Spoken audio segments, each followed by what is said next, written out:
and welcome to our Employment Matters Committee. Before we start, can I just ask all members to check their phones are on quiet, please? Thank you. Okay.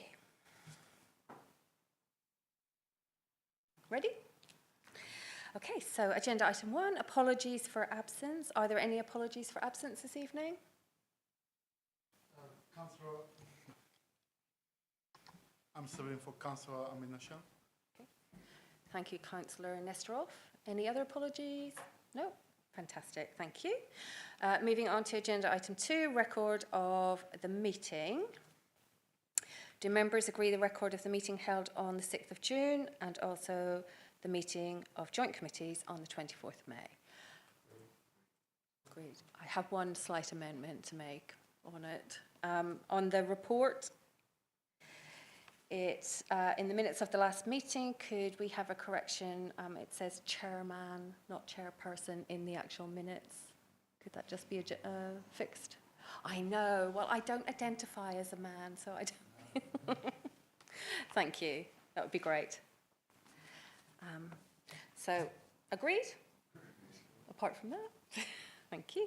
Okay, do members agree to note the record of the Joint Consultative Committee meeting held on the 24th of January? Councillor Fern? Joint Consultative Committee minutes. No, joint meeting of committees. No, I've done that one. We've agreed both of those. Okay. Yes, well, yeah, I agree. It's the one that you were. It's the one that you attended. Yeah, agreed. Yeah, thank you. Excellent. Everybody else in agreement? Super, thank you very much. Agenda item 3, urgent matters. There are none. So we can... moving on to agenda item 4, declarations of interest. Are there any disclosable pecuniary interests or other significant interests? Councillor Hackwell. Yeah, just to declare that my wife is a part-time employee of Medway Council for a part-time tutor and assessor. Thank you. Any other interests? Councillor Cook. I just declare that I'm a member of a trade union, the NAHT. Thank you. Councillor Field. I am. Sorry, thank you, Chair. I am a member, Trade Union representative and branch chair for the Transport Salary Staffs Association in Transport for London. Thank you. Councillor Nesterov. And I'm a member for Community Trade Union.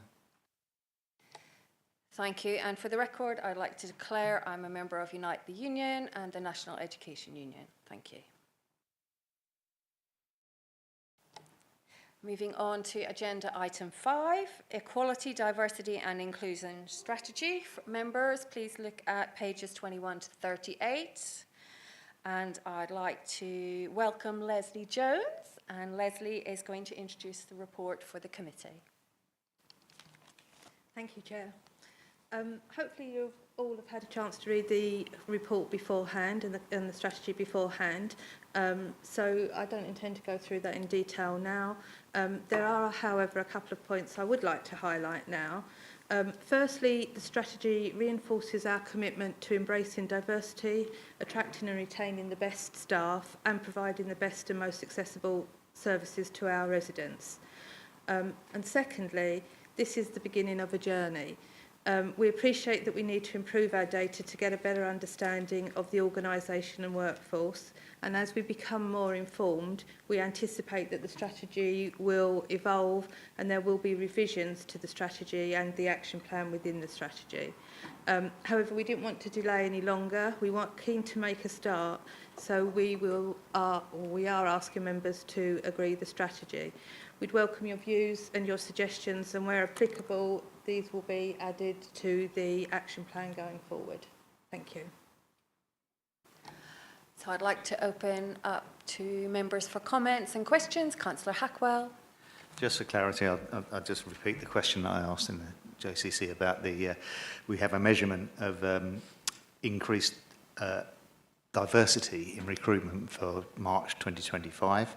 I'm sure that, as I've said before, you're all aware of what happened in the press recently with the RAF, where they went down a similar route and actually prioritised women and ethnic minorities, and they were found to be discriminatory against white males.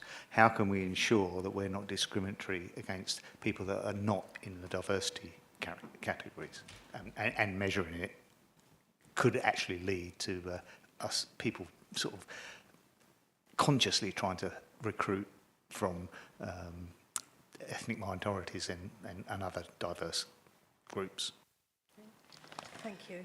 Thank you, Councillor Hackwell. Leslie, would you like to respond now? Sorry, thank you, Councillor. Yes, as I explained earlier, this is the journey, this is the beginning, and as we get improved data, we will refine that. I'm going to hand over to Sam because I know she said a lot more about that earlier, so I'm sure she'd want to add something to this. Thank you, Leslie, and thanks, Councillor Hackwell. I think the key for this is that we're not looking to put any structured programmes in to fast-track anybody in particular. Some of this is around some basic activity to make sure we can remove unconscious bias from our decision-making around recruitment. So, for example, making sure we've got mixed gender, mixed ethnicity panels, making sure, we are looking at all of the various touch points across the recruitment journey to see where dropout points are occurring and if there's any unconscious bias within that.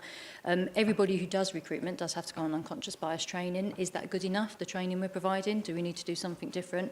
And really for me this is about making sure that in every touch point in the decisions we're making we've got the best practice covered and we're making sure that our managers are trained enough to be able to deliver that. So certainly that metric isn't about any fast track schemes that would find ourselves in the position of the RAF, which was quite groundbreaking actually that case went forward and the inquiry found that, which probably hasn't happened before, which is something to reflect on. But for me, it's about understanding all of our workforce. We don't have the full declaration rate yet, so where we need to do that, we've got to do a lot of monitoring around the data to see what it's telling us. And again, this isn't about knee-jerk reaction to put big programs in place. This is about understanding what's going on within the workforce and the data that we're collecting. But it's a valid point, well raised, and we will make sure that we cover that within the risk of anything we're doing. Thank you, Leslie and Sam. Do any other members? Councillor Field. Hello, thank you, Chair. Thank you, Leslie, for the report and the contribution. This is a very important piece. I think, if we are to serve Medway, we really need to make sure that we are reflecting all communities. I mean, I'm proud that I'm in a political group that reflects Medway's diversity, that's female majority, that represents all our communities, is inclusive around disabilities, and helps to promote a diverse view of Medway. I've got a few questions here. Firstly, 3.3 notes that there is no current equality, diversity and inclusion strategy. Could we have a background why it doesn't exist is question one. Question two is around, do we work with other councils of similar types to us, unitary authorities of a similar size, to understand their best practice and how they go about delivering equality, diversity and inclusion strategies? And thirdly, one point is always that it's important that if you have a good strategy, you have good resourcing behind it. I'm just interested to know what resource we have in terms of who's responsible for taking forward this in terms of their work. Have we got resources in terms of capturing data? Are there any plans to make sure that we do have adequate resourcing in there? So there's a couple of useful points that I think could be answered in helping us understand this work. Thank you. Councillor Filmer, and then we'll give you an opportunity to respond. Yeah, thank you, Chair. I think this is a very good start, this document, and it's a live document, and it will need tweaking here and there, but the basis of it is a very good start. Councillor Fields asked quite a few questions about the best practice and things like that, which is important to look what other people are doing. But yeah, it's on the right lines to make a start on this. Leslie, would you like to respond? Yes, thank you. So in terms of the councillor to my left's points around the why do we not have an EDI strategy, I think that there isn't really a reason for that. We've got a fair access and inclusion policy, but we haven't had that. We've had that for a number of years. We recognise that we do need to start at that strategy level and work it down. So that's why we wanted to get this implemented as soon as possible, so that we can make a start with that journey. The other questions about working with other councils and the best practice. As part of the producing this strategy, we did do a lot of research into other councils and other organisations as well. So we could share their best practice, to gain from their sort of best practice. We do have a number of networks that we can feed into. Sam's already mentioned the HR one earlier today, but there are other networks around. So yes, that is something that we do look at in terms of best practice. And resources, it's definitely difficult with resources at this moment in time. We do have some very skilled people around data, collecting data and understanding data, some data scientists, but they are limited in number, and we do, we do work with them as much as possible so that we can, learn and develop with their skills across, the rest of my team. It is a difficulty with resources. That's we can't. I don't think we can say that it isn't, and that's why we are, in terms of the action plan that we have in place, we've tried to be realistic in what we can achieve. So, thank you. Any other comments or questions? Councillor Cook. Thank you. A couple of comments that came back from the JCC committee, and the first was, like's been said a number of times, I'm really pleased to see this as a good starting point. I think there was a comment about having equity in the title as well, and the kind of intention with that. And my question with that really is then, when we're talking about the aims, and I'm looking on page 27 at seeing that we're aiming to reflect diversity and talent, and then for Medway, as my colleagues explained, about being this place of diversity, whether there's something we're missing there around not just recruitment, but that ongoing activity of staff to be themselves in the workplace, to be able to be, fully embraced and therefore to contribute fully, because it reads a bit like this is about recruitment and then about modelling to Medway. And with that, there was then kind of discussions previously about these kind of networks that we're working with. So not the wider networks like HR that you've just mentioned working outside, but the kind of internal staff groups that we're kind of working with, and forums, and whether they are kind of recognised and put together fully. And I can see that there is, work in there around giving them champions and that kind of work, but just making sure that works in a comparable way, so that there is this opportunity for this ongoing voice to be heard. So I just wanted to ask a little bit more around that, please. Thank you. Leslie, would you like to respond? Thank you. In terms of the including equity in the title, yeah, absolutely fine with that. I think we can add that in. That will be, that's very reasonable. In terms of the ongoing activity, other than just at the recruitment stage, absolutely, it should be across all stages of career progression, and the career within the organisation.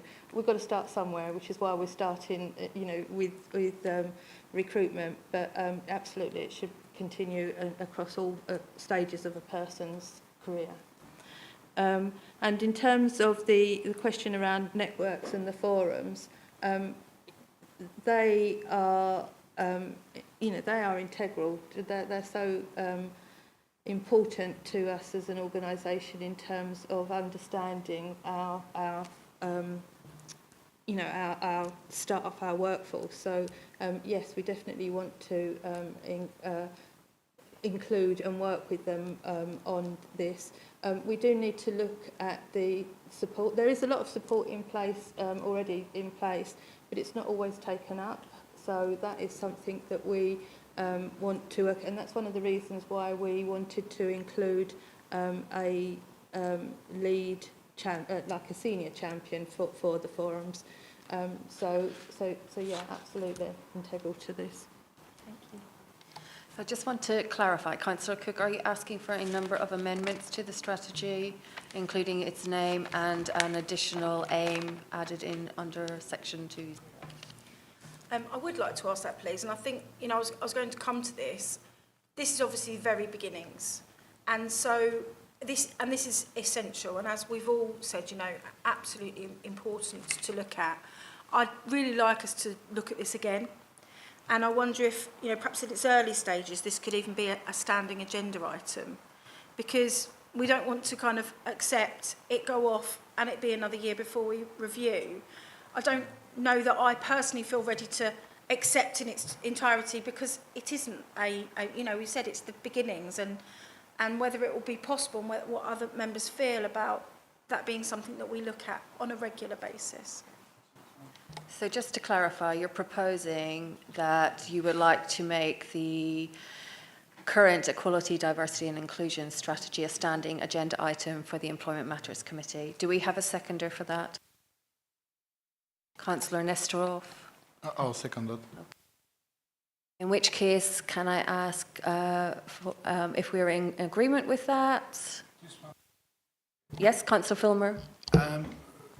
Some of these are longer-term programs, aren't they? Like two-year programs, so it's difficult to gauge them, isn't it, and bring them back too regular. But I can understand where you're coming from. You want to come back regular, but it depends on how long a program we're looking, isn't it? So, can I comment as chair? We have a 2-year action plan, so I would like to think that we are able to assess against that on a regular basis at each committee. Yeah? In which case, can I ask if we are in agreement with the proposal? No? Can we just... Yeah, are we in agreement with the amendment? Thank you. Everybody? Fantastic, thank you. Can you clarify what the frequency is? Because I don't think I want to review it every committee. Yeah, we think every meeting would be 2 months. So the amendment was to have it as a standing agenda item for each Employment Matters Committee meeting, which is obviously every quarter.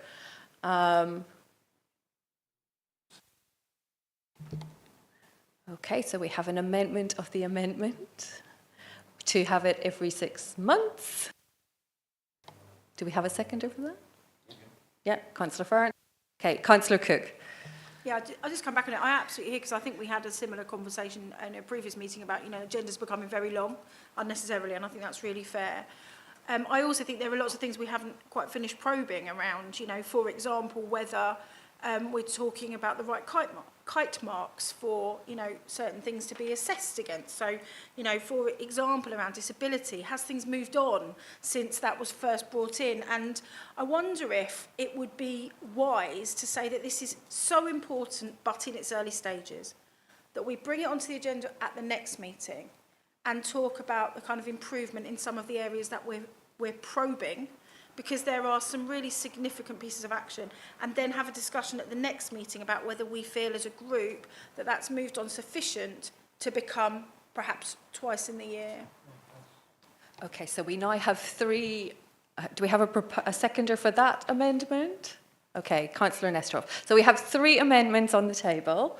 One is every quarter, it's a standing agenda item moving forward for IFRI Employment Matters. We then have another amendment, which is every 6 months. And then we have another amendment, which is, let's bring it to the next Employment Matters Committee and then review how we want to move forward from there. Okay, so in order, Wayne, I'm going to need some help here.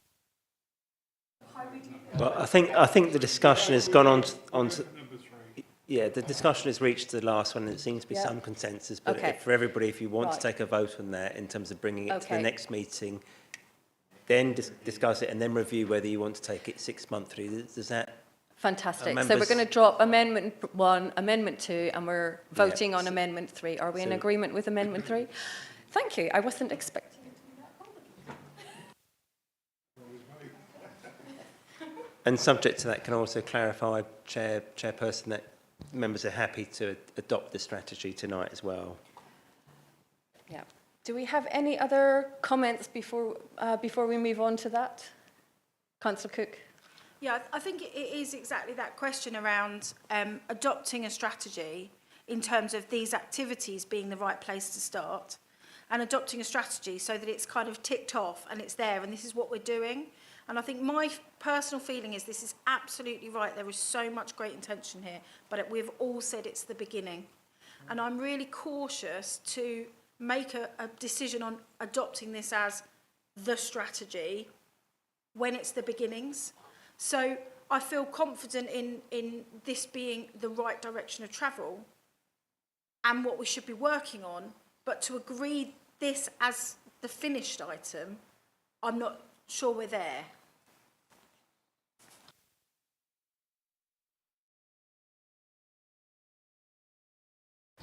Okay, so members, you've got, at the moment, the recommendation in the report is to ask you to agree the new, obviously, equality, diversity and inclusion strategy. Actually, if you would prefer officers to go away, do some more work, bring it to the next meeting as you've already agreed, you know, one option for you could be just to agree it as a draft this evening to allow officers to go away, get started and come back to the next meeting.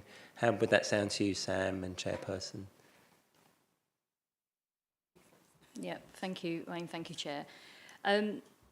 So I think if I'm being transparent and honest, I'm sitting here with a little bit of nervousness about this.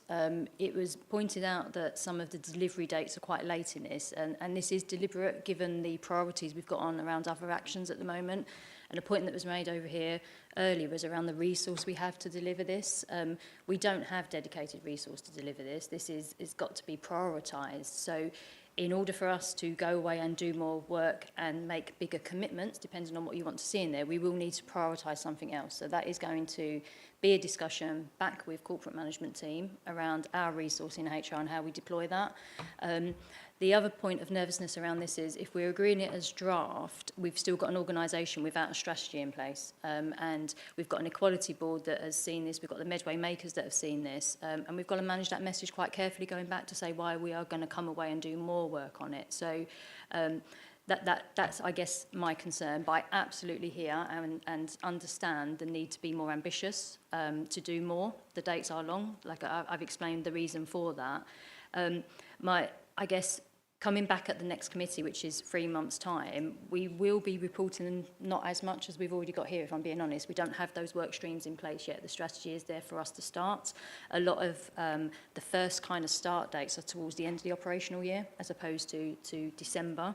And that is because of the ongoing priorities that we're still working with. So happy to come back, happy to go away and have another look at it. It will be coming back with a paper that says what we will need to stop to do in order to make this more of a priority, and we can have a further discussion around that and where that sits, I guess, across the HR arena of priorities, if that's what we need to do. And the one thing I ask of members is, you know, the EDI in itself is a massive topic. It's absolutely huge. So if you're going to ask officers to come away and do more work, it would be really good, even outside of committee tonight, just to get a feel for what you would be expecting to see in there and what you want us to kind of report on, even if it is state of play and we haven't started it and we've got to do it. We will give you an honest appraisal back of what that looks like, and maybe that's a meet in the middle. Your kind of ambition, where we are, an honest appraisal back, and then perhaps into the strategy of what's achievable against priorities. Councillor Cook? I think that's exactly the sort of information that we require, because, you know, obviously of the opinion that equality, diversity, inclusion is essential for our workforce, who are essential for everything else we're doing. And that's why this committee is so vital, because the work of HR drives the work that is happening across the council. And so in my mind, it's too important for us to say, well, we need a strategy in place, we'll go for it. And if we are, and that's right, being asked to prioritise workflow, we need that information to be able to understand that. And I would, you know, be very happy to meet outside the meeting in a working party, or as appropriate to have those conversations. I think it's too important to personally, and you know, this is the place for discussion, isn't it? You know, to have that, to say, well, that in that case we'll put it through, because as you've said, it is so vital. So I'd really welcome that information in order to be better informed. We know we've got difficult decisions to make. We've had conversations about budget in every conversation we've had, and about the significance of our workforce and making sure that we're recruiting and having retention of staff. That's vital. So I'd really welcome it, but personally I would prefer to wait until the next meeting to approve a strategy and work in the meantime to understand what that decision making is. Excuse me. Councillor Fern and then Councillor Filmer. Yeah, thank you, Chair. And perhaps I sort of need to take Sam's lead on this, really, or Leslie, because most of these actions are down with due dates of 24 and 25. So I know we've agreed that we'll bring it back to the next committee, but I do think we need to accept this now. It's, and just agree that it's work in progress. That we will look again in time, and we'll develop it as things go on. But I think I'm more than happy to agree that we, agree this now and sort of move forward, but agree to review it. Councillor Filmer. I totally agree with that. I think the important thing is we've always said that this is a start of the strategy, so it's not saying this is the done deal, but I think it's important that we actually move this forward tonight and it comes back.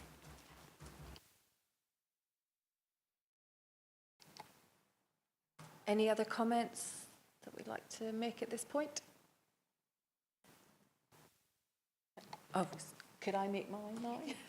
Yeah, so I had a few, just having looked through the strategy. First of all, I'm so pleased that we're making progress on EDI. I am so very happy about that.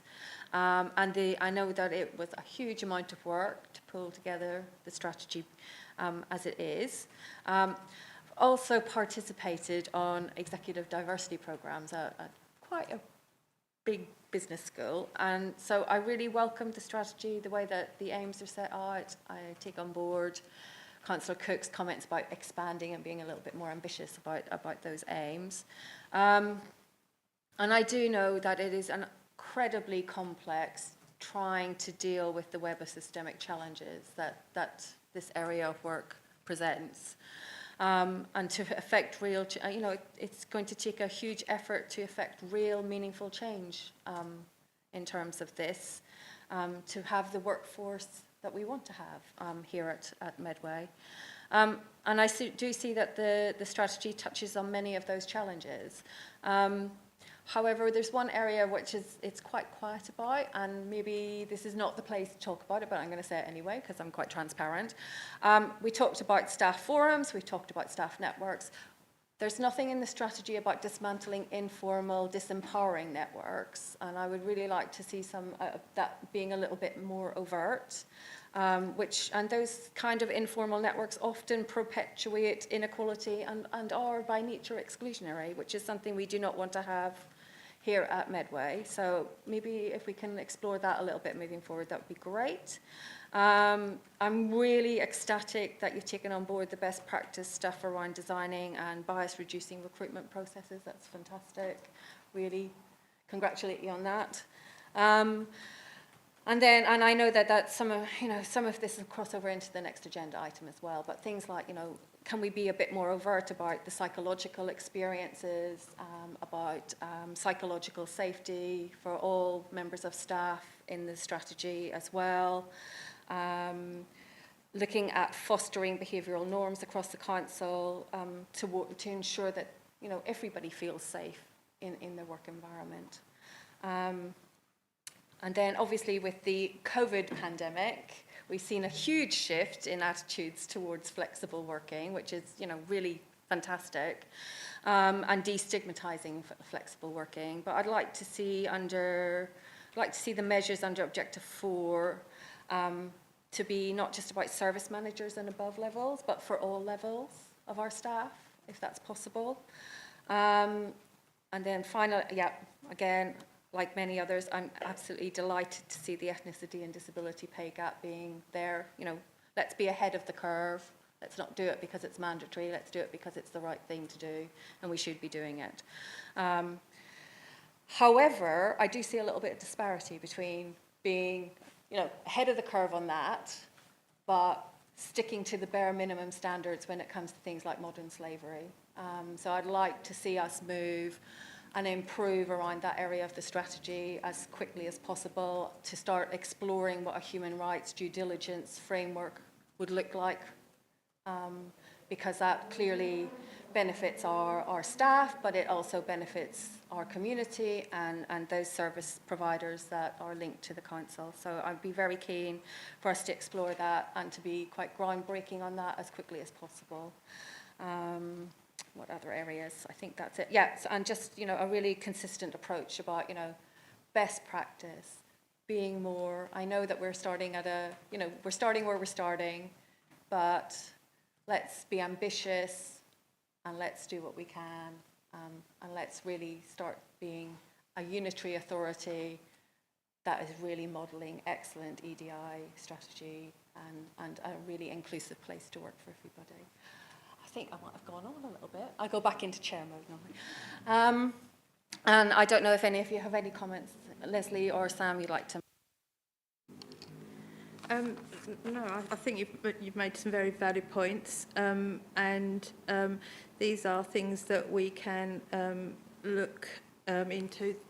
Some of the things that you're saying around, improving the modern slavery and things like that, we can add them to our action plan so that we can, hopefully agree the strategy now and then, make sure that these things don't get forgotten and are prioritised accordingly. Anything else that we want to, any other comments from members, questions? No? Oh, Councillor Fee. Yeah, just one. What is the role for trade unions in some of the boards? Because trade unions can be a good counterpoint for representing. A lot of the staff forums do really valuable contributions, but quite often trade unions might have that bit of independence and a bit of ability to, stand independently and reflect diversity across the workforce and experience and training that also comes through the trade union movement as well. I'm just wondering whether that is also something that could be incorporated into some of the monitoring areas here. Sam or Leslie, would you like to respond?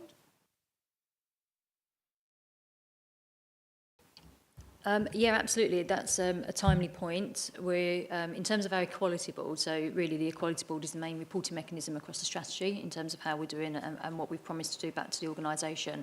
And the membership of the equality board is largely around the forums, the networks, as well as representation from across the council. We're at the point where we are reviewing the terms of reference for the equality board, particularly in terms of what perhaps it isn't delivering and the strategy now being a key custodian to what we must do. So it's an ideal time to approach that and see if that's something trade unions can help us with, so we can take that point away. Thank you, Councillor Field.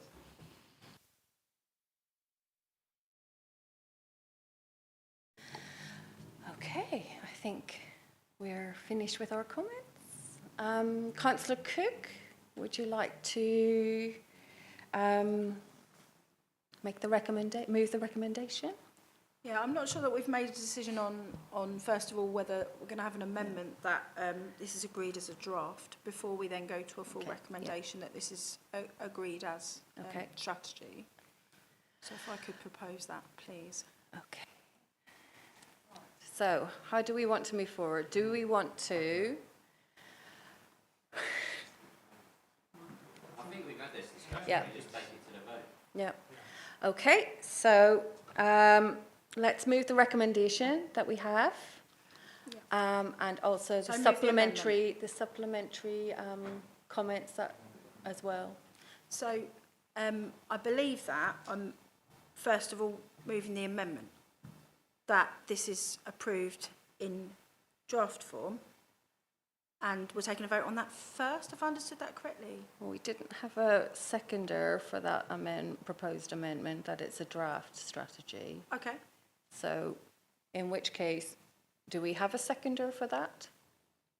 Okay, Councillor Nesterov. All right, so we'll vote on the amendment first. Wayne? Okay, those in favour of approving this as a draft strategy? So I've got 1, 2, 3 hands I can see in favour. 4. Those against? So that's 3. So the committee have agreed to approve it as a draft strategy this evening. So it's just whether you wish to add any additional decisions over the top of that. Otherwise, it's only agreed as a draft strategy. I think that kind of requires it really to come back to the next committee meeting. So it's just whether you want to add anything else. Yeah, so I believe we've already agreed that this would come back to the next meeting, that we would then discuss at the next meeting the regularity with which we see it. I believe that there was a discussion about adequate resourcing of that, but that and ongoing discussions that would be included ready for the next time this is discussed. So I just want to check with Sam as the committee has agreed that this is to recommend this as a draft EDI strategy. And I know during the discussion you mentioned that we should meet prior to the next Employment Matters Committee in that case. Is that our understanding, that we will meet? Yeah, absolutely. To meet to look at the prioritisation against the resource to deliver at a faster pace or more commitments, as mentioned this evening. Okay, so in which case, Councillor Cook, we will be, do you want to go through the, so we're there? So we'll meet as a, no? Some people would have an offline meeting if they required it. We didn't agree to meet as a supplementary committee. So we'll have an offline meeting. And we will invite all members of the committee to attend the offline meeting prior to the next Employment Matters Committee. Are we in agreement with that? No. No. Okay, so we'll need a vote on that. Offline meeting. There's no intention to force you. It's just it will be open to everybody, and all members of the committee can come to that meeting.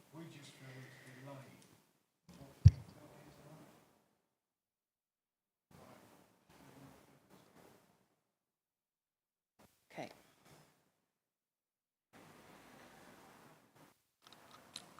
My understanding is we've made 2 decisions.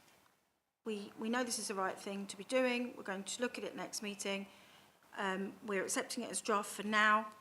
I think the bit of discussion that we're just having is the process to give the support to Sam and the team around exactly what the decision making would need to be for the next board for us to be confident that we could accept this.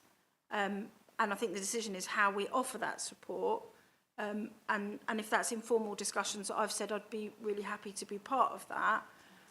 But if that's not an appropriate way to do it, I'm probably going to need advice as to what would be.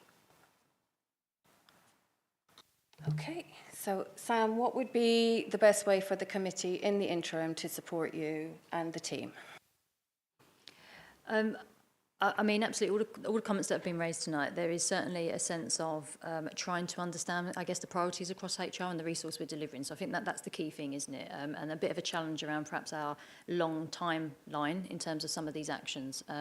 So I think the kind of, the out of committee meeting is for us to be able to share with you the work HR are up to and what we're doing, and then the debate at the next meeting is whether our priorities align with your expectations in the Employer Matters Committee, and whether you are satisfied that the time frame we've got in place against our other priorities is okay, achievable, or if our other priorities come under a bit of a challenge, I guess.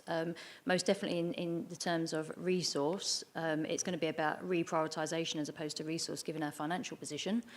So I think, you know, to be able to share more with you around what HR are doing across the strategy that we have will determine whether or not we've been ambitious enough as an organisation. So we probably can't reach that until we've had a bigger, wider discussion around other priorities, perhaps.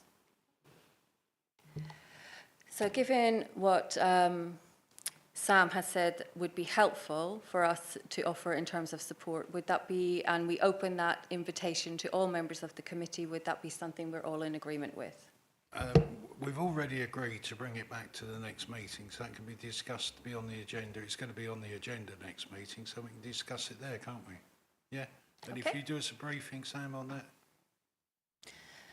So Councillor Filmer is proposing a briefing, and So on priorities across HR and the workforce strategy we have across all of our areas versus resource, we can provide a briefing on that if that would be helpful. okay, is See where everybody this in is agreement positioned. with the briefing? Yeah.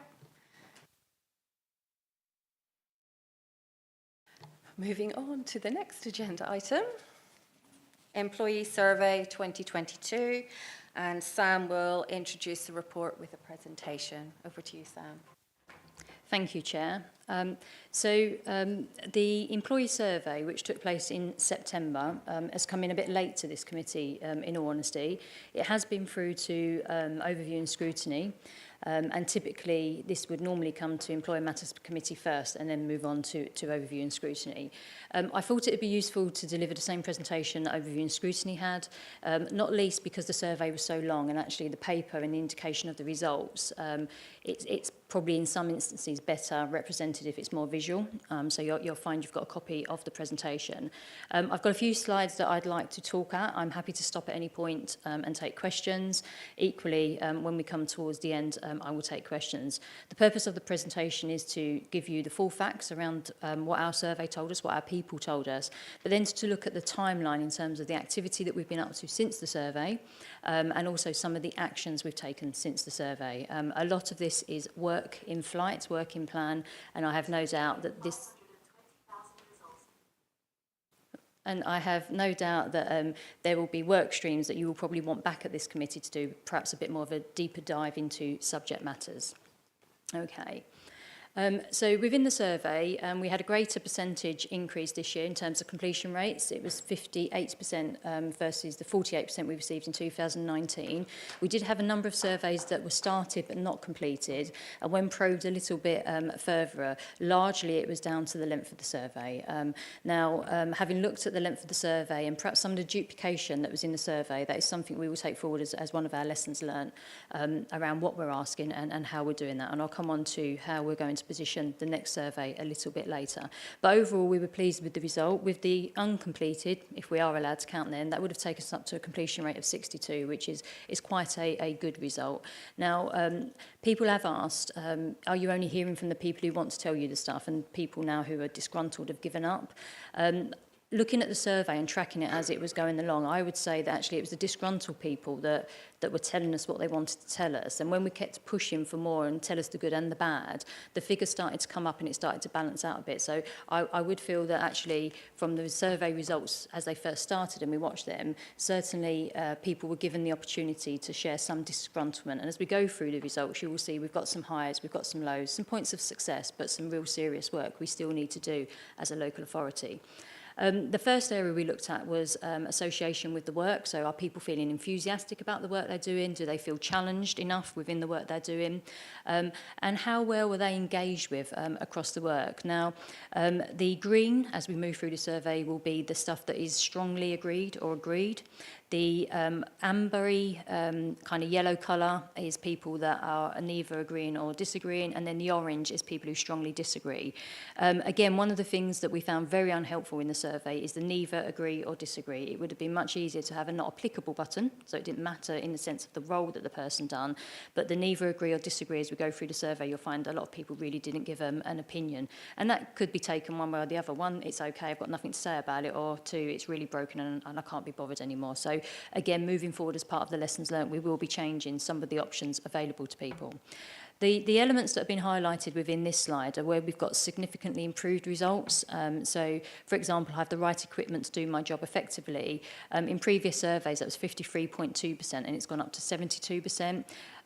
Having spoke to staff, because we've done a lot of staff engagement events after this to understand the survey, and having looked at the free text comments, this is largely down to the mobility of kit that we have, particularly through the pandemic and us working more remotely, and better systems in place, and also the application through Microsoft Teams that has enabled better collaboration. But as you can see, overall, the kind of area that's within the red there has seen significant improvement on a number of results, which we're really, really pleased about. People at Medway do generally feel and enjoy the work that they're doing. Council plans and progress. We're in quite an important year this year for our new council plan. And you can see from this particular side, not everybody felt that they were engaged or informed about council plans and progress. So we've done a lot of work with the communications team and our internal comms team, and we're very mindful as we go through this year in terms of developing our council plan and council strategy and new values, that of the engagement and the consultation we need to do around this. So we've had a joint CMT and cabinet session, we've had a number of CMT sessions, and we're off to a service manager session on Tuesday to talk around the priorities and the activity that will come from that.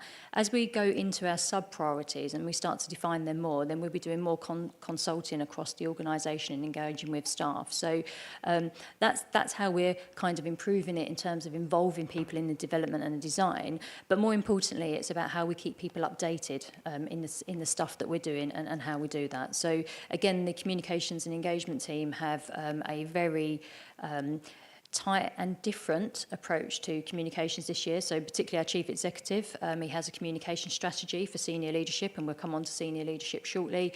But a lot of that is about getting staff together. It's about asking questions. It's not necessarily people not being available. And again, looking at how people wanted to be kept informed. This was largely having drop-in and honest, open and conversations, as well as live webinars rather than pre-recordings. So all of the feedback from the free text comments has gone into our communications and engagement plan, and you know, that is in the response to people wanting to be informed. So that's 84.2% reported that they would like to be kept informed around council plans and progress against them. In terms of teams, a really strong slide here in terms of how people feel within the team they work in. So again, some high results in the 80s at the top there around people working well together, people feeling supported within their team, and coming up with new ways of doing things. Now, we're not ignoring the orange bars there where we've got strongly disagree or disagree. And what we have done is we've gone out to directorate teams, and we've gone down this year to service manager level, which hasn't happened before, and service managers, providing people can't be identified, have had their own results by team, and each service manager has come up with an action plan on the areas they need to focus on within their team. So those disagrees and agrees are being looked at, but they are in pockets across the organisation as opposed to a common theme for everybody. But again, there is a real strength of team involvement and working together. In terms of line managers, so line managers is all layers. Line managers is a really strong result, actually. So 90.3% are reporting that their line manager is approachable, and it's across the 80s in terms of people doing what they say they will do, recognising when people have done a job well. And I must stress, this is line management at all levels. So this is through all of our grades. Please don't just take this as being senior leaders. This is line management at all levels. So all in all, across our line managers, you know, people are doing some really good stuff out there in terms of connectivity with their teams. One of the concerns we had, particularly with a new way of working and the hybrid working, was there would be a disjointment between line managers being available, being accessible, being approachable. But we're pleased to see within the survey results, actually, it does prove that line managers are still doing a great job with people. Again, the big kind of sea of yellow there doesn't help on some of these questions. In terms of pay, this slide was of no surprise to us. So back in 2019, when we asked people about the total reward and benefits package and if they were satisfied, 39% disagreed, said they do not feel satisfied by it. No surprise, that has gone up to 53.4%. Now, prior to the survey, we had already undertook the phase in around the pilot of the med pay review, because this was no surprise to us. We knew through other mechanisms, we didn't need the annual survey to tell us that people were disgruntled by it. So again, you know, just in terms of where we are against the pay review, we've completed the pilot phase. We've done a proof of concept, if you like, against what we're trying to deliver across the career pathways, and also the benchmarking and making sure there's career progression now. And we're now moving into cohort 1, which is a large chunk of the organisation who will now progress through that, and we're keeping everybody informed of how that goes. We looked at other forms of recognition. It's not necessarily always about pay. And one of the things that came up quite highly here was time off. So 78.7% of people reported that they'd like more time off. A lot of the free text comments around this was largely down to not necessarily having extra annual leave, but when you're having a break, and you don't feel when you come back you've got a sea of work to get through. And equally, we do have disparity across our annual leave in terms of our lower grades receiving less annual leave than our higher grades, and that is something that we are looking at as a corporate management team and will be part of next year's pay proposal in terms of how we level that off. So again, that is something that will be taken forward.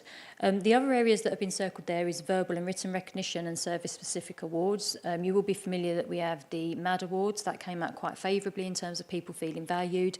The one thing that we haven't done, and particularly because COVID was around, was the Directorate Awards, and that was something that people really did value, because it does mean that more people can be recognised and more people can receive that recognition across their directorate area. So most definitely as a corporate management team, they are keen that there is more local service-specific awards, as well as that written and verbal recognition. This is a worrying slide for us. Now, bearing in mind this was in September, this was 12 months ago. If you look at the percentages where I've circled there, in terms of people wanting to stay at Medway Council for at least a year, it's just short of 30%. 8% in terms of people that wanted to leave within 12 months, and 4.2% people wanting to leave immediately. Now, our turnover is high. We're monitoring this quarterly. I think the pilot and the success of the pilot has helped stabilise in some areas, but the churn within the workforce is still very, very large, and that has been a key consideration for us across our decisions in terms of the med pay review. Now, one of the things that was recognised when this survey was done was the med pay review was on a 3 to 4 year programme in terms of getting the whole organisation on board based on the resource that was made available.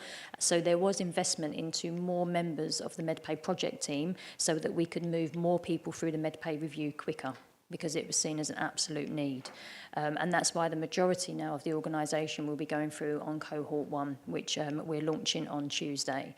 So we haven't seen the numbers that were expected in terms of what the survey reported. However, it is still very high and something to consider. We're again doing stay interviews. We're looking at why people stay with us and what we can do better around that. We're also looking at our exit interviews to see why people are leaving. And pay is up there as a key consideration as to why people are leaving. But it's not just about pay, it is about career progression.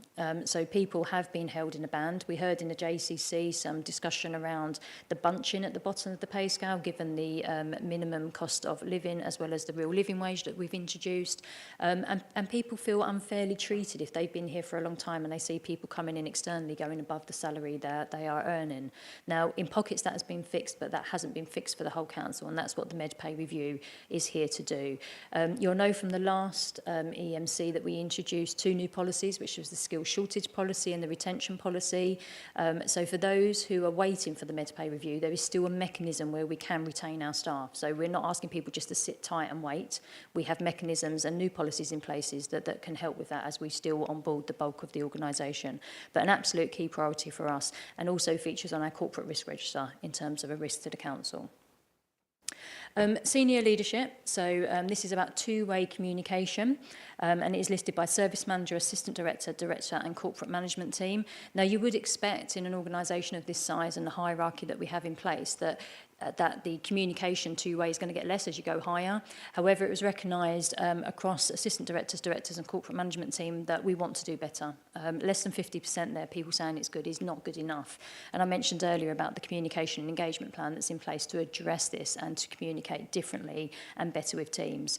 All of the directorate teams, which consists of the assistant director and service managers, have had deep dives around this subject, looking at how we can work collectively in satellite sites. What does that mean? Is it an AD on tour, or is it simply as much as going along to team meetings that are already been established and doing the drop-in sessions? And people are now really embracing the idea of making themselves available. Adam, our new director, has just joined us. He hasn't caught up with the slides yet, but one of the things he's done is wrote to all of the staff within his directorate, and he's doing almost like a drop-in session, get to meet staff. And that's what corporate management team need to do across the piece, and they are. So much more visibility, much more communication. We're not being prescriptive from the centre as to what that looks like, albeit the communication and engagement strategy that's in place will pick up some core minimum expectations. But managers are working hard on what that is and what the employees want to see from them. Managing employees. So we did spend a fair chunk of this survey working with managers and trying to get an understanding from managers in terms of what they might need and how confident they are feeling across a number of issues. In terms of mental health, which was discussed at the JCC previously, you will note there 10.7% of managers do not agree that they are supported enough in dealing and helping staff who confess and want to talk about mental health issues. And I mentioned some of the work we're doing around perhaps the threshold and the role of the manager and how we can help managers get through that. And we're working with public health on that, as well as our occupational therapists. So that is a key work stream for us, how we support managers to support people better in the organisation across mental health.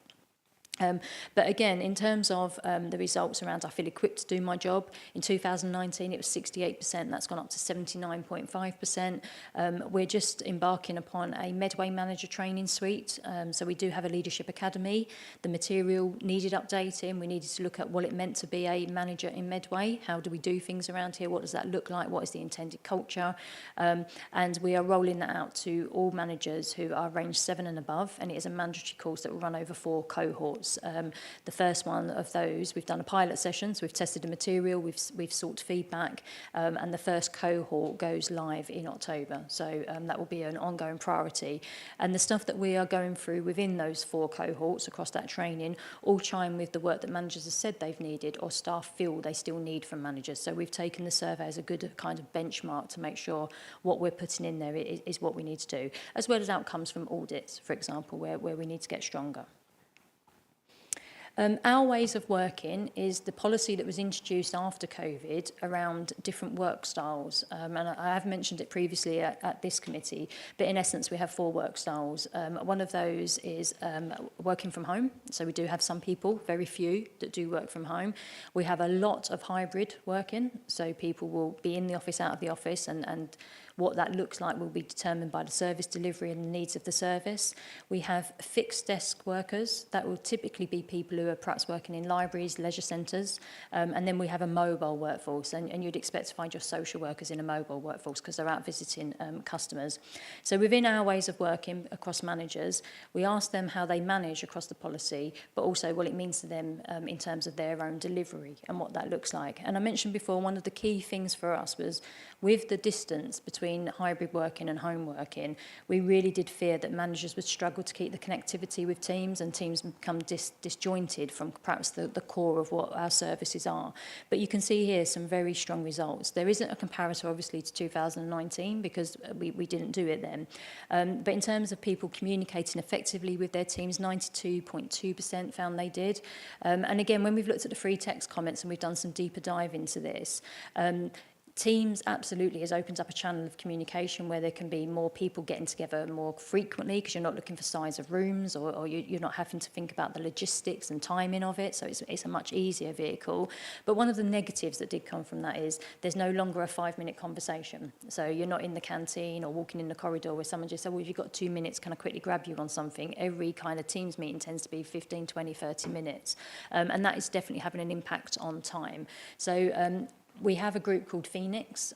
Phoenix stood down on the back of the survey because things were going well, but are now analysing the survey results to see if there's any refinements we can make around our ways of working, the tools that we've got in place to enable people to better manage. And some of that is perhaps down to etiquette and just understanding. So certainly lots of teams, including my own team, we have a bit of a team charter now whereby we try where possible not to book team meetings over lunchtime, for example. And we try and end meetings at 55 minutes or 25 minutes just to allow that breath between the two meetings and not that constant feeling of running late. So a lot of what was coming through the survey was just a bit of common courtesy, etiquette and understanding, which was really good. Having said that, there certainly is still a sense of perhaps unfairness from frontline services versus staff who work in back office jobs who can work at home. And we've kind of, I think we've broke the back on some of that, but the hybrid work style, where it's been left to services, people are defining hybrid as coming in 3 times a week or 3 times a month or 3 times a year. And it is quite loose. So when we start looking at things like car parking and prioritisation around car parking, people rightly who are coming in 3 times a week are saying, why would somebody who comes in 3 times a year get to park outside when I'm in here regularly? So there's probably still some things we do need to look at in terms of fairness across that. And most definitely the hybrid model is seeing people in the building more now, but probably not consistently. So some further work needs to go into that. But overall, from a manager's point, our ways of working and now not being in the office 24/7 and the presenteeism isn't having an impact on them in terms of how they're managing their staff. Of course, we asked employees very similar questions in terms of how do you feel it is impacting you. And you can see here some positive benefits. So they see it as a positive benefit, supports a good work-life balance, helps motivate me as I feel trusted by my line manager. And I think trust was a big thing we struggled with in the beginning with some areas. If people teamed somebody and they didn't pick up immediately, they instantly assumed they'd gone off for a long lunch break or something. So I think we've done a lot of work around trust, and I think we've got the balance right now in the majority of our teams. A lot of people here with a neither agree or disagree. And one of the things we are looking at is whether the policy is supportive enough. So where we did say it's down to services to decide, have we been a bit loose on that, and does it need a bit more of a corporate steer on it? And that's the work that Phoenix are working through at the moment. The one at the bottom supports my financial well-being. A lot of the comments that came in from there were twofold, really. So in terms of those who needed to attend the office, they were still paying for commuting costs, particularly when petrol had gone up to a significant cost. And at the time during winter, those who were working at home were saying it's costing me because I've got to put my lights on and my heating on. So that there wasn't one particular work style that was it wasn't supporting them. In the instances, we have space in this building. If people are struggling to be at home because they can't afford utility bills, then we didn't put an allowance in place. We said to staff to come back into the building, put an allowance in place against the backdrop of those who were still commuting and paying costs to come to work would have created us more angst within the workforce. So that wasn't a decision we took forward at the time. Coming on to well-being, in terms of achieving a good work-life balance, 72.2% report that they do, but 14.7% said they didn't. And again, looking at that it was largely down to people working at home because it was too easy to stay online. You didn't have to get off and get the bus, or you didn't have to leave because your car park was running out, or you didn't have to go and do something. And it was too easy to fire up the laptop outside of your working hours to quickly clear something because you'd forgot to do it. So some of that was around perhaps expecting to be more flexible across that working period. And again, in terms of wellbeing and mental health, we asked people if they were aware of what the council does and what we offer.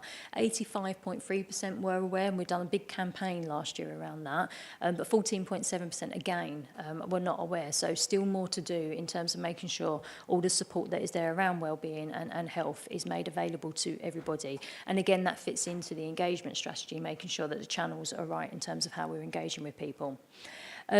a couple of worrying ones along the bottom that are in the pie chart. So how would you describe your current mental health? I've circulated the orange there, which is moderate, which was 32.9%.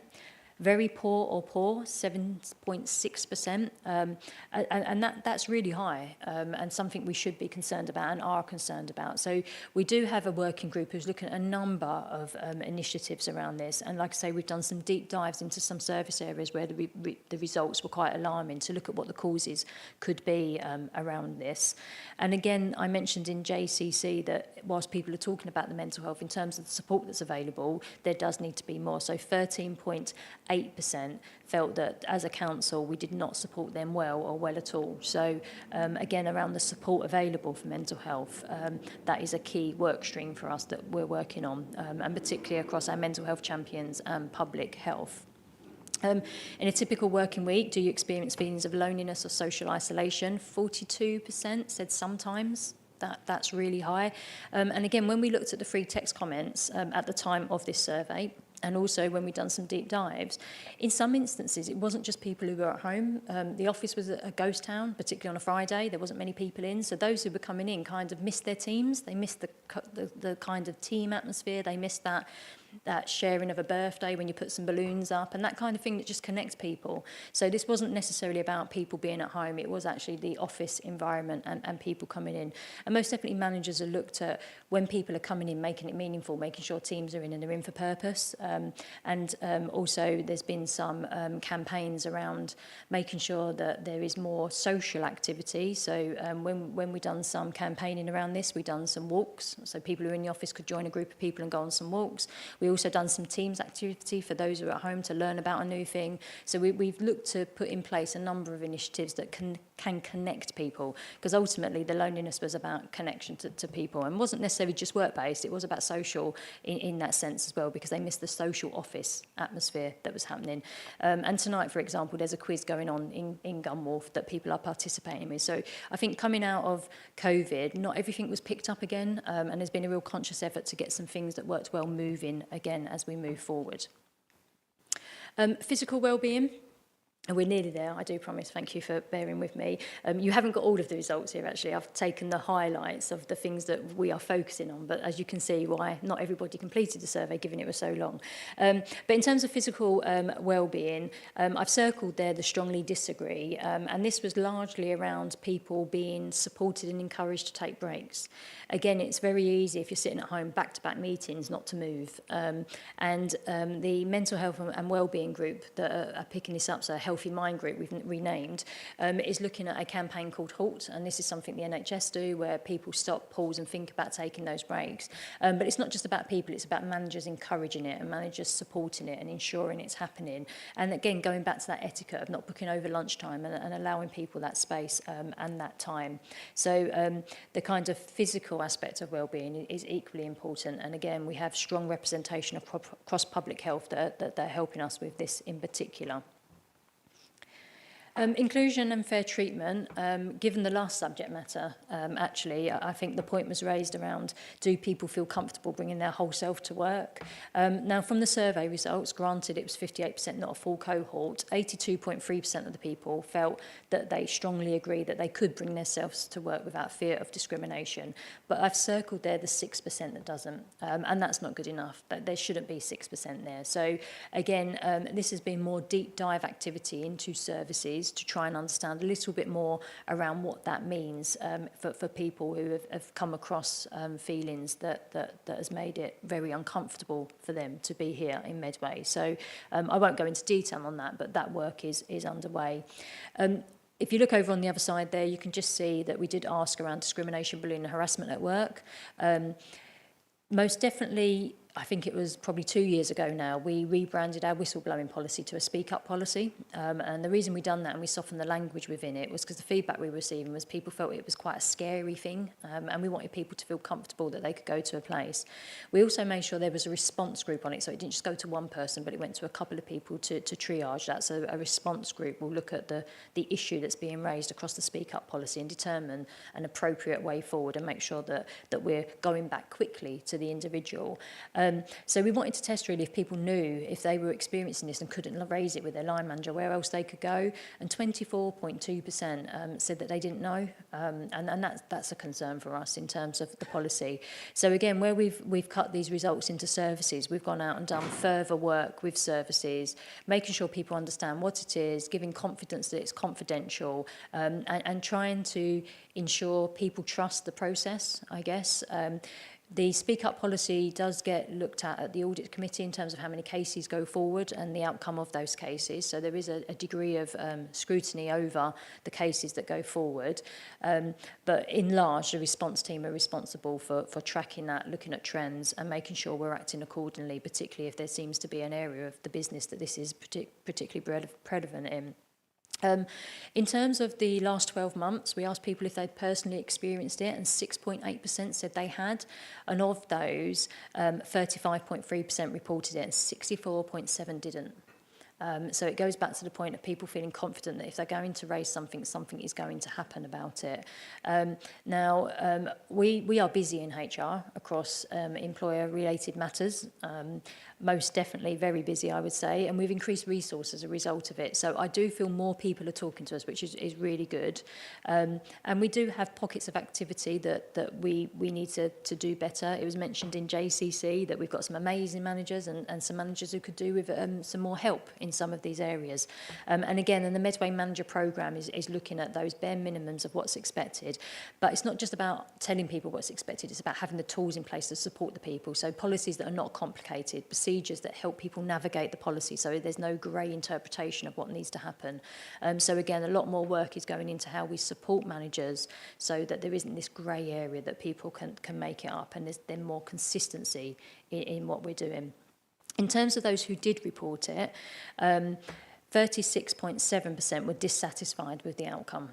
Okay, now I can't go into the cases, obviously I'm aware of the cases, we do check and we do look at trends, but 36.7% is a handful of people in the great scheme of the numbers, but it's still a number of people that were dissatisfied with the outcome. So in summary, you'll be pleased to know, having gone now through a number of areas, a number of deep dives, we wanted to celebrate some of the success from the survey because some of those results have improved. They've improved in quite considerable times across COVID, actually, when it was quite difficult and we had to react very quickly. So, you know, for our employees across all levels, it was really pleasing to see that there were some positives coming out of there. And I won't read through the list. You've got the presentation, you've seen the paper. But these are the things that we're doing well. Now, doing well doesn't mean we'll stop doing it and we just accept that it's okay. There is an element of continuous improvement and evolving as we go. So, for example, the induction, communication, visibility and engagement has come up as a key concern. So one of the things we're looking at is doing a regular quarterly new starters induction with senior leaders. So, you know, some of this will dovetail into some of the other stuff that we've got going and will only improve our results. But for areas of improvement, there was a number that I went through within the survey presentational slides just now that list those. In terms of a high-level timeline, we wanted to socialise this in all honesty as it was. So we didn't want to, you know, fudge any of these results. And the work that we've done with all of the drop-in sessions have been total transparency across these results. We've had some real detailed, honest conversations. We've shared all of the results, not just the ones that I've shared with you tonight, but the whole survey. And one of the key things we wanted to make sure we were doing was the engagement sessions, really understanding what the result means. And it was great because people were really coming forward and talking to us. And the Medway Makers is a collection of people that represent the organisation and talk with trust within their own directorate areas. And they are really energetic across the network. And a lot of the work and a lot of the kind of feedback has been through the Medway Makers, which has been amazing. And equally through the service managers and the meetings that they have in place with their teams. They've really opened it up. Everybody was charged with their own action plan as a service manager, as I mentioned before, and therefore action plans were required against the surveys. What are you going to do to look at your own ways of working, your team's ways of working to improve these results and the support that your employees need, as well as you as a manager and the managers within there. And as well as that, we were obviously working on the employee engagement strategy, and we were using a number of working groups across the key priorities to formulate what those actions could be and what they look like. The employee engagement strategy was returned to corporate management team. It was, again, a real serious debate. When the results came came in, we had a half day with corporate management team to go through it, warts and all. And when it went back to corporate management team, there was a lot of feedback. And it was a real balance, really, in terms of the employee engagement strategy, to ensure corporate management team knew it was the voice of the employee and not a corporate management team strategy. That was really key. But equally, it was really good to have corporate management team interest, buy-in and commitment to it. So it has gone to ONS in terms of the strategy. It's due back at corporate management team in November because we do appreciate, very much like the EDI strategy, stuff is happening all the time. We're finding things all the time and feeding into this. So it's going to be a bit of a live document as opposed to something we put in the drawer and don't do. And now that the strategy is there, it's a little bit of testing now to see if we have hit the mark and we've got enough evidence and how we're going to measure that, more importantly. So I've mentioned some things as I've gone along, so I don't intend to read the list out, but in terms of the working groups that were established, they were against the core programmes, which are listed at the top. So those are the key areas that we're taking forward. And in terms of reducing the length of the strategy for next time we do it, these will be the areas we focus on, so we can look at making sure there's meaningful data against the things that we are prioritising and can action. Because, again, the size of the strategy, even if we had a workforce of, I don't know, 100 within HR, the reality of us impacting and having impact across all of those things we asked for was never going to happen. And it's really unfair to ask people for something if we're not going to respond and do it. So we done a lot of work through the engagement to make sure people's expectations were managed. And I think people felt a lot more trust in, if we were going to really streamline this, something was going to happen rather than just ask an array of activity. I mentioned there's been loads of engagement across a number of different areas. And we didn't want to rush that. It was really important that we didn't just take the figures for what they were, but we actually went out to talk to people. So engagement was a large part of this. The Healthy Mind and Wellbeing Working Group is coming up with constantly new things, constantly new ways of doing things, and that will become part of our BAU. You can't underestimate the work that will need to go into wellbeing across all of the agendas. So, you know, when I say a working group, I'm not looking at that being closed down and stopped once we hit a target. That is going to be something that is probably a network that we want to empower to continue to do, because we've got some amazing experts and amazing passion on that particular group. Core values was something we also measured within the survey. Our values were not really values. Some were perhaps ambitions or goals as opposed to values. So again, within the survey, we asked people what they would recognise as being values for Medway Council. And we've taken that work to help structure what the values are for us this year moving forward. And that's all part of the council plan, strategy and progress that we're making. We've done deeper dive into particular areas, so we can cut the data in particular ways. In terms of asking people for their age profile, their gender profile, etc., a lot of people didn't want to give us that and really didn't understand why we would need it. And in some instances, it's been really insightful, particularly when we look at, say, bullying and harassment. Is there a particular cohort that is being particularly impacted by this? But what we did find is by asking that, although it was optional, people started to distrust the process. They started to work out, if I'm a senior leader and I'm female and I'm in this category, can somebody work out I've said it? So we've got some work to do around demystifying perhaps some of how we're going to use that data and what we're going to use it for. Having a data sheet there just wasn't enough this time, and that certainly came back from the feedback. I mentioned the MedPay pilot. You know, coming out of the staff survey, most definitely the pay element of this probably received the most frustrated comments, I would say. Most of the other comments were quite well levelled, quite constructive, but you could really feel the frustration through the pay. So the MedPay pilot coming to a conclusion, now rolling out as a cohort, is really, really key to us listening to our staff, but giving them that kind of travel through with that career development, which is really key and is cited high on the exit surveys. So we've got the engagement strategy that you've had in your papers. It's been through a number of consultative areas. So trade unions have been consulted, forums have been consulted, Equality Board and Medway Makers, as well as corporate management team. It's also been for our service managers, and Medway Makers have widely sent that out more so. And again, I'd just like to stress, you know, our main purpose of this really was to hear the voice of our people as opposed to corporately we saying what we're going to do. So the main test for us has been managing corporate management team expectations, but listening to our staff in terms of them feeling that we're focusing and prioritising the right thing. A lot of this is being embedded into BAU, so engagement is ongoing. It's not just because you get a survey and you've got to respond. So a lot of this is going into BAU, as I mentioned about the Healthy Mind and Wellbeing group. Now, typically we do a survey in September. We have requested this year that we go for May. Now, that isn't to shirk our responsibility of people saying we haven't done enough. There is a number of reasons for that. One is we are redefining the values, and there's a lot of consultative work going on across the values, which is going to be really important for that golden thread and that kind of connection to us as a workforce. But also because the MedPay pilot was so pivotal to that concluding in terms of people knowing and trusting the process and the stuff that we were putting in place. And equally, there's been significant change this year, not least our chief executive changing posts, a new administration, as well as a pay review. Now, in any organisation, to go through those three things alone, not least our financial position, that's a lot for an organisation to shoulder and be resilient against. And we didn't want to ask for the sake of asking. When we go back to everybody, we don't want survey fatigue. We want people to give us some real honest results back. And September just felt like a really busy time given all the change that we've been through. And May felt like a much better, more grounded position.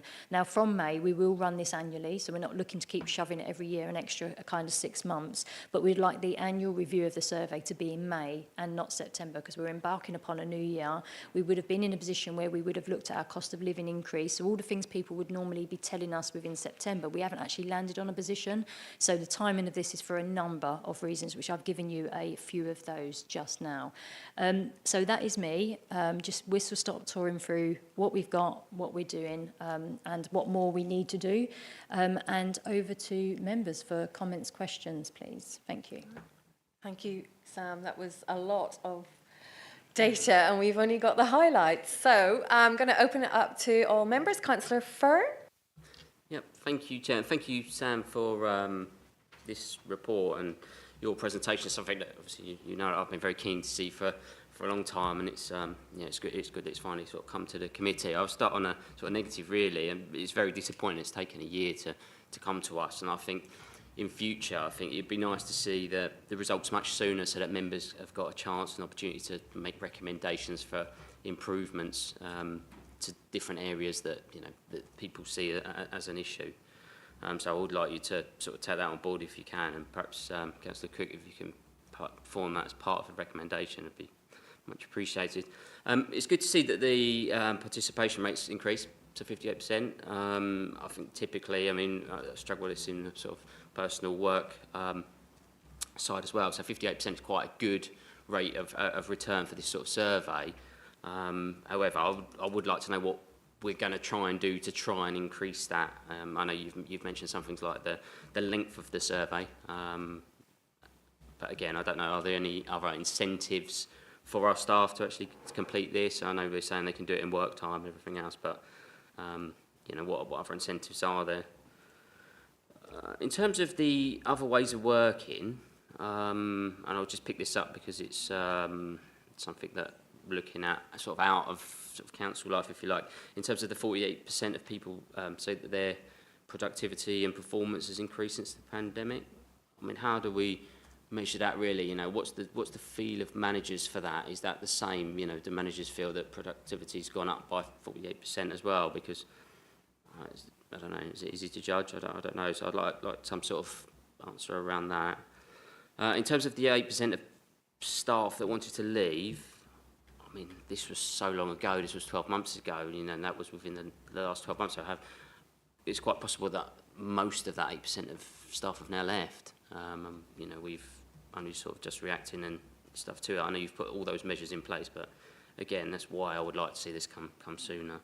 The mental health and the witnessing of bullying percentages are obviously very worryingly high numbers there again, so a major area for us to sort of focus on, and I think that's it. Thank you. Thank you. Councillor Hackwell. Yeah, I'd just like to say, Sam, obviously I saw this 2 months ago in the same presentation in the Business OS, so I won't comment on the content because I'd have already done that.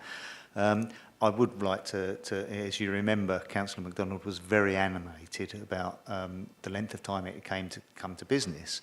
Here we sit 2 months later, and it's come to Employment Matters Committee. Now, I was under the impression at the business that this had already been to Employment Matters Committee, and I was going to use that in defence of you at the ONS. I'm glad I didn't now, because it's only come here tonight. I would like commitment, because I believe that the Employment Matters Committee should see this before the Business OS. Business OS otherwise this does not become the Employment Matters. What's the point of this committee if it's going to be scrutinised by business before it comes here? So I'd like commitment tonight that in the future, for the next survey, that this will come to Employment Matters before it goes to Business OS. And I'd also like commitment that we will see this at least within 3 to 6 months of the survey taking place, because I look at the actions, and you knew the data back in January, February, you had analysed it all, and here we are sitting in September, and it's the first view that this committee's seen. So it's very disappointing that it's taken this amount of time. So if we can get commitment that Employment Matters see it first, certainly within 3 to 6 months of the survey being taken, I'd appreciate that. So we can add that to the recommendations, please, Councillor Cook. Thank you. Thank you, Councillor Hackwell and Councillor Fern, for your comments there. So just to be clear, Councillor Cook, we are looking for Employment Matters to see the survey results first and within 3 to 6 months of the survey closing date. Okay, I'll open it up. Councillor Field. Thank you, Chair. And thank you, Sam, for that very comprehensive presentation. The first comment is, or question is one I raised in the JCC earlier before this, which is around, from what I understand, this survey is designed and undertaken in-house. And I'm just wondering, which gives us an advantage in terms of longitudinal year-to-year data, and gives us the opportunity to see that performance within ourselves.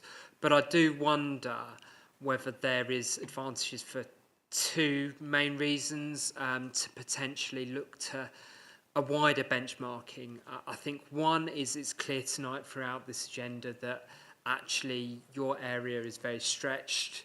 There's only so much capacity to undertake the important work, and actually if we were to potentially work with other similar local unitaries like, you know, a Reading, a Brighton, a Southend or Milton Keynes, that there might be some economies of scale and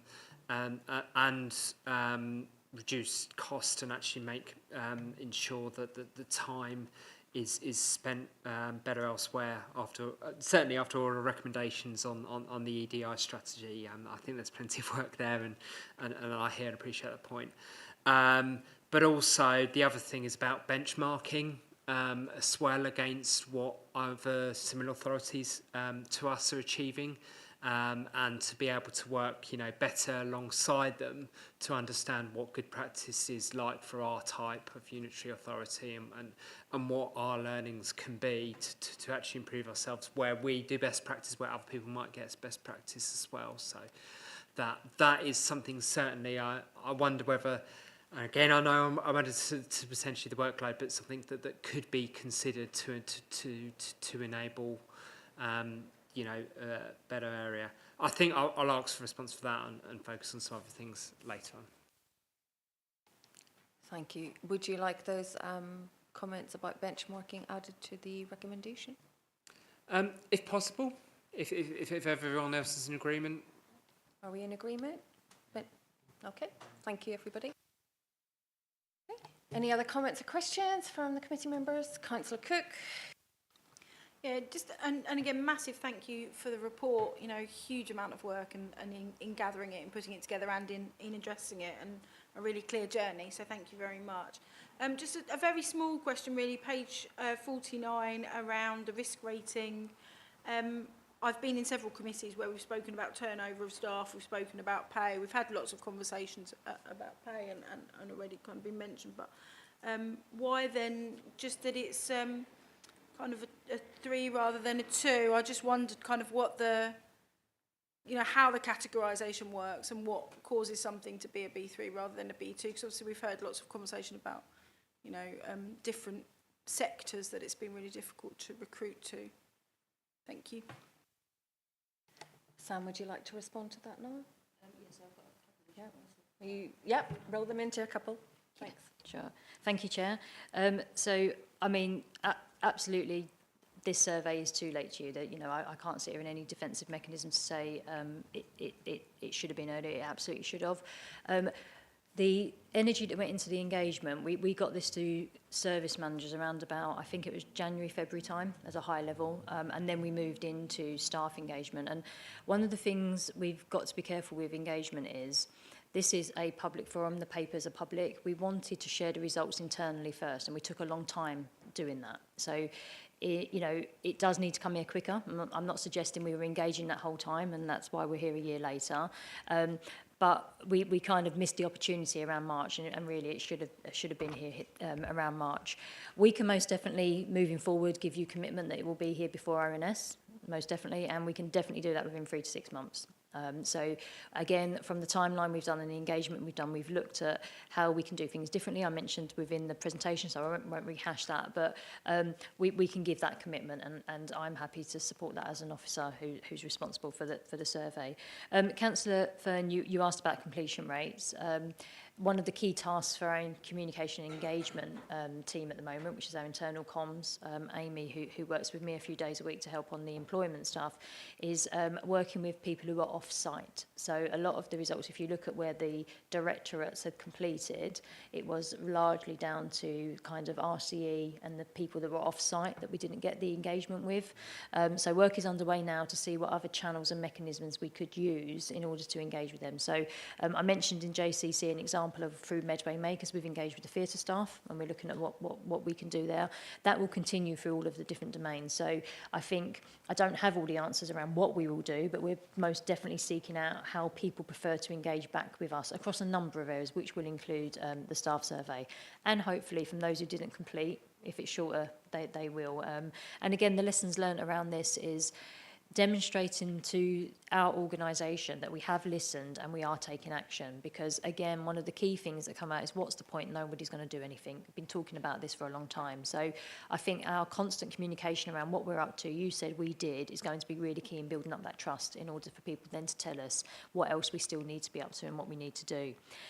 You asked around again, other incentives we can do. On this one, we did have a prize draw. So Medway More For You, which is our benefits provider, did put a voucher in for a prize draw so people could opt into that. So we did try to think a little bit differently this year, and we announced the winner of that, but they didn't want their picture taken or be told who they were. So, you know, there's still, again, a little bit of a kind of distrust, I think, there. But we will continue to look at alternatives and other innovative ways that we can encourage completion.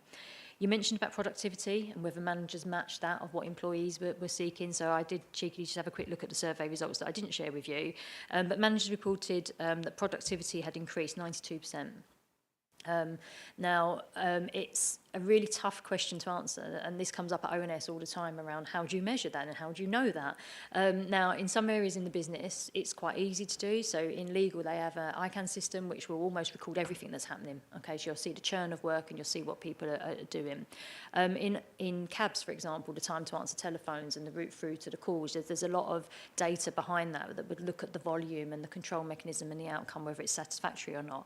We don't have that in all areas of the council. So this largely comes down to having the right service plan in place, having the right objectives in place, and people doing those regular one-to-ones and measuring those objectives against the outcomes and the achievements that we need to do. But there isn't a sophisticated model there. Most definitely for individuals, this isn't something that's shared with managers. Microsoft Office provides a lot of data around how you spend your time in terms of that productivity, meetings, working hours, quiet time. And we are encouraging people to really tap into that and think about how they set themselves up. So we don't measure it in a sophisticated way collectively across the organisation. So please don't ask for a report back on productivity because I can't provide it. But most definitely, managers felt that things were working well, and employees were reporting it as well, which was a really good thing for us, really, really good.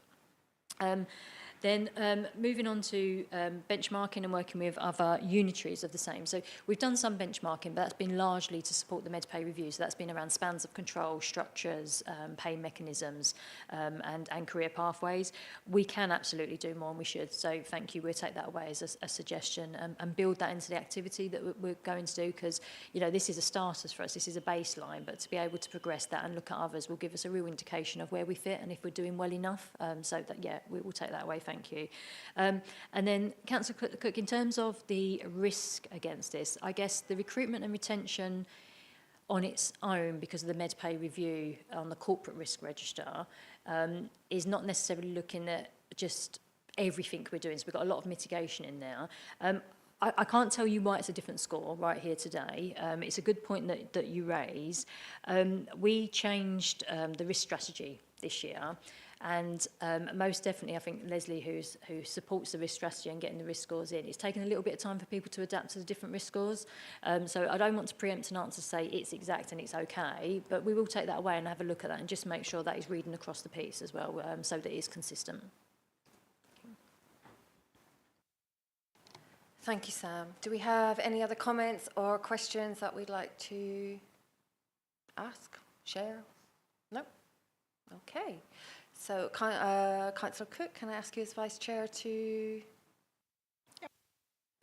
Thank you. So, firstly, the committee are asked to note the contents of this report. Secondly, the committee are asked to approve the draft employee engagement strategy 2023 to 28 as set out in Appendix 1 to the report. We are also asking that this in future is shared with the Employment Matters Committee before the Business Support Oversight and Scrutiny and within 3 to 6 months of the survey closing. And lastly, that it's looked into that there is an inclusion of benchmarking against at least another suitable comparator. Thank you. Do we have a seconder? Thank you, Councillor Fern. Are we in agreement? Thank you, everybody. And with that, I close the meeting. Thank you.